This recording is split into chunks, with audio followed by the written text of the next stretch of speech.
नमस्कार. श्री स्वामी समर्थ सर्वांना. आजच्या नवीन व्हिडिओमध्ये पुन्हा एकदा आपल्या सगळ्यांचं मनापासून स्वागत करते.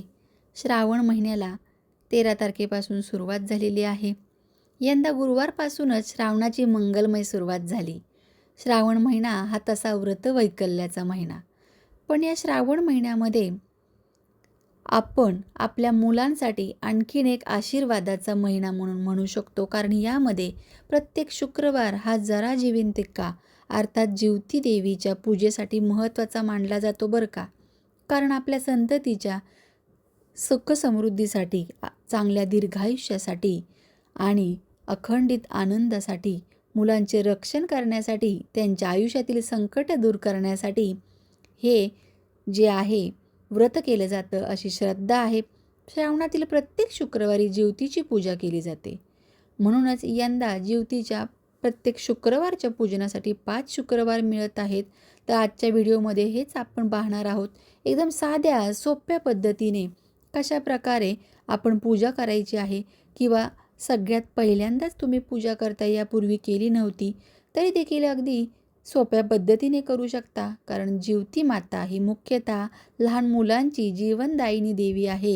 या देवीला जरा जिवंतिका असं म्हटलं जातं.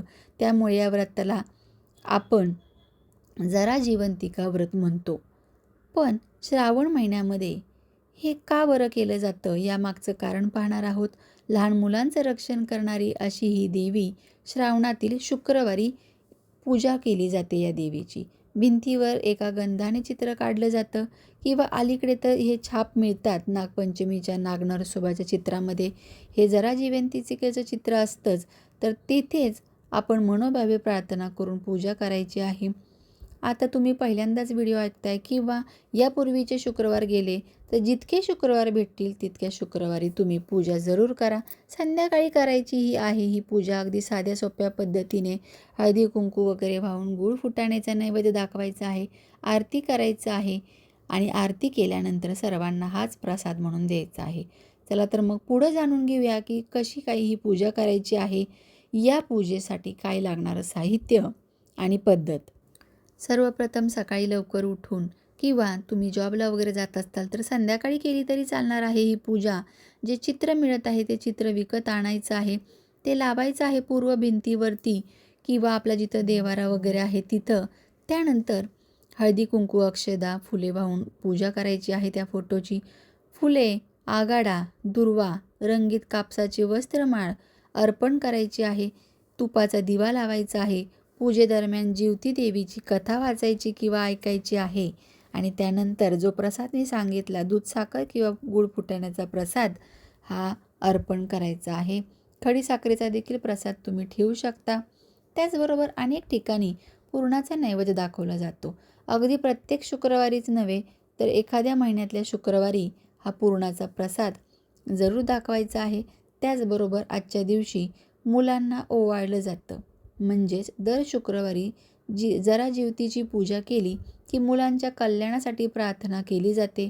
मातेकडे उत्तम संतती, उत्तम आरोग्यासाठी, संततीच्या दीर्घायुष्यासाठी, यशासाठी प्रार्थना केली जाते आणि अनेक भक्त श्रद्धेने आपल्या श्रद्धेतील भावनेने कुटुंबात सुखशांती मिळावी म्हणून हे व्रत दर शुक्रवारी करतात.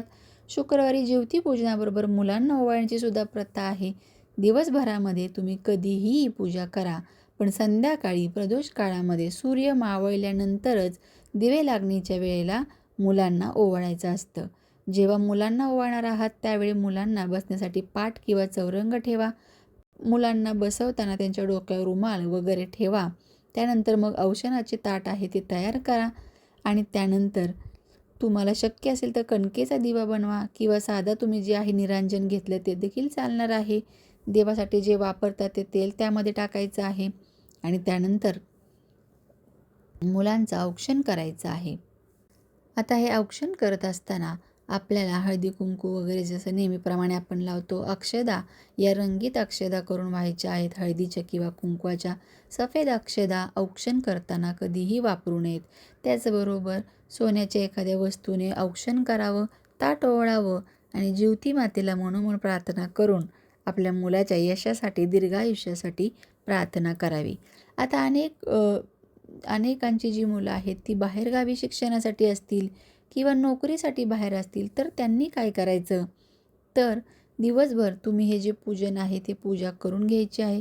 संध्याकाळी जेव्हा दिवस वगैरे मावळतो तेव्हा जिथे आपण ज्योती पूजन केले आहे तिथे पुन्हा दिवा अगरबत्ती लावायची, हळदी कुंकू अर्पण करायचं आणि आपल्या मुलांच्या संरक्षणासाठी ज्योती मातेकडे प्रार्थना करायची, दीर्घायुष्यासाठी प्रार्थना करायची आणि तिथूनच ताट जे आहे ते ओवाळायचं आहे, ताट तयार करून.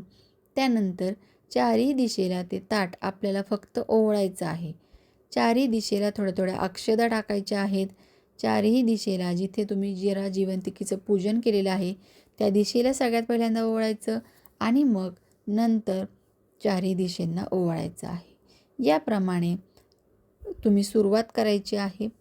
सुरुवातीला जिथं तुम्ही पूजा केली आहे तिथून डाव्या साईडून ओवाळून पुन्हा उजव्या साईडला परत यायचं आहे. अशा प्रकारे तुम्ही हे औक्षण करायचं आहे. आपला मुलगा कुठे लांब आहे किंवा शिक्षणासाठी किंवा जॉबसाठी ते बाहेरगावी आहेत, तर माझ्या या अक्षदा आहेत त्या माझ्या मुलाच्या डोक्यावर पडत आहेत असं पौराणिक कथेमध्ये सांगितलेलं आहे.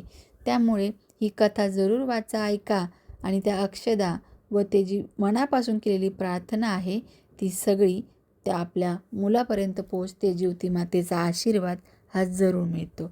त्याचप्रमाणे तुम्ही ज्योती पूजन श्रावणातील प्रत्येक शुक्रवारी दिवसभरामध्ये जेव्हा शक्य आहे तेव्हा करा आणि मनापासून प्रार्थना आपल्या मुलांसाठी जरूर करा.